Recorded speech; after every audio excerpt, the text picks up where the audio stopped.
Let's listen to the second episode of the audio series, The Notes, by Oxford Reading University, Level A2. You will find episode 1 in the description and on our channel. Most of you voted for this option. Colin opens the notebook tonight and tries to talk to Seraphine, so here you go. Episode 2, The Whisper in the Dark. Colin couldn't stop thinking about the notebook. All through the afternoon, his classes felt like noise. His professor talked about ancient scripts, but all he saw in his mind were the glowing letters from the book. When the evening came, the rain had stopped. The air outside was cold and quiet. He returned to his small student room, turned off his phone, and placed the notebook on his desk. "Okay, gravedigger Colin," he said to himself, half joking, half scared.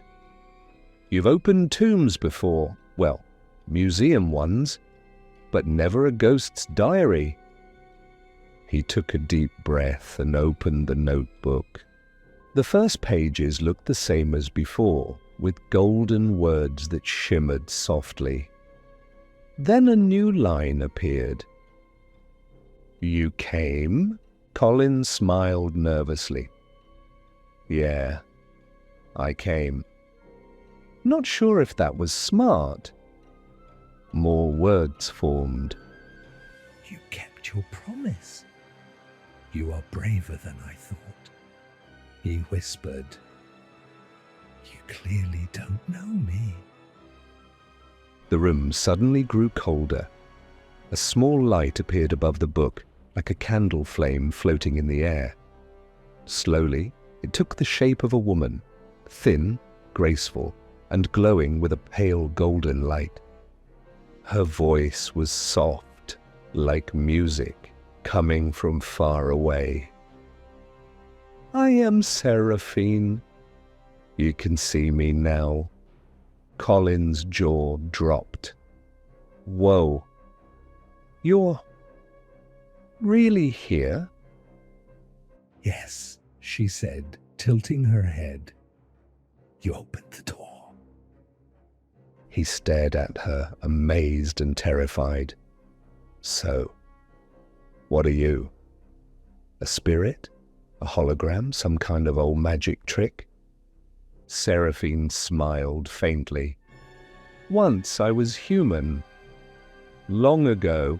Now I am memory, bound to the words in this book." Colin looked at the notebook again. "And I'm guessing you want me to help you with something." She nodded. "Every reader who finds the notes must finish the story. I could not." "Finish the story?" Her voice trembled. "I wrote about the things that should not be forgotten. But when I died, my words were stolen, lost in the world of the living." "Stolen? By who?" Seraphine's eyes darkened. "By the Keeper of Silence. He feeds on what people forget. He took my last memory, my name." Colin frowned. "But you just said your name was Seraphine." She smiled sadly.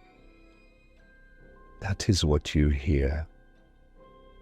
But it's not my true name." Before Colin could ask more, a sudden gust of wind blew through the room. The notebook's pages flipped wildly. The lamp flickered. "What's happening?" he shouted. Seraphine turned, her form shaking. "He knows I am speaking to you."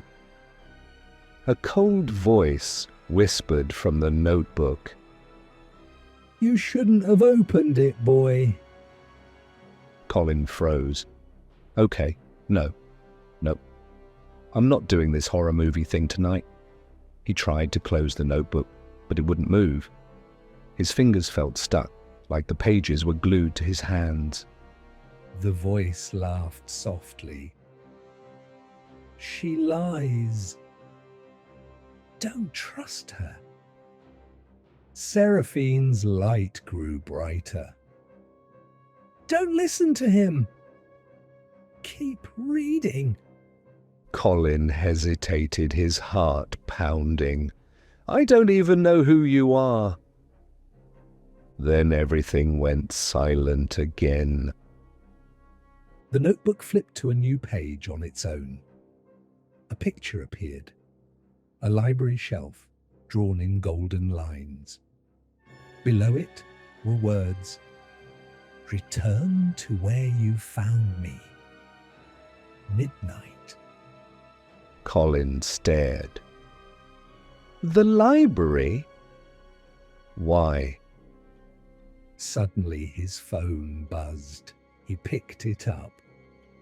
A new message. Ewa. Are you still in the library, gravedigger? They said someone was walking there after hours. Sounded like you. Colin typed quickly. Colin. Not me. I'm home. Wait, who saw that? Ewa. The night guard. He said there was light inside, near the medieval section. Colin looked at the notebook. Its glow was fading. Are you playing with me, Seraphine? He asked. But the page only showed one new line. If you do not come, she will. Who? Colin whispered. The window behind him shook violently. A dark shadow moved outside. He rushed to look, but there was nothing, only his own reflection. Except his reflection was smiling. Colin jumped back. Nope. No way. The light went out completely. The only glow came from the notebook. On the last visible page, 3 words burned in gold. Choose your path. To be continued. You decide what happens next. Vote in the comments. Let's write the story together. What should Colin do next? 1. Go back to the library at midnight to find Seraphine and maybe the truth. 2. Call Ewa and tell her everything, hoping she'll believe him and help. 3. Ignore the warning and try to destroy the notebook before it's too late. Tell us in the comments. Send this story to a friend who likes free audiobooks. And now, check out another awesome video.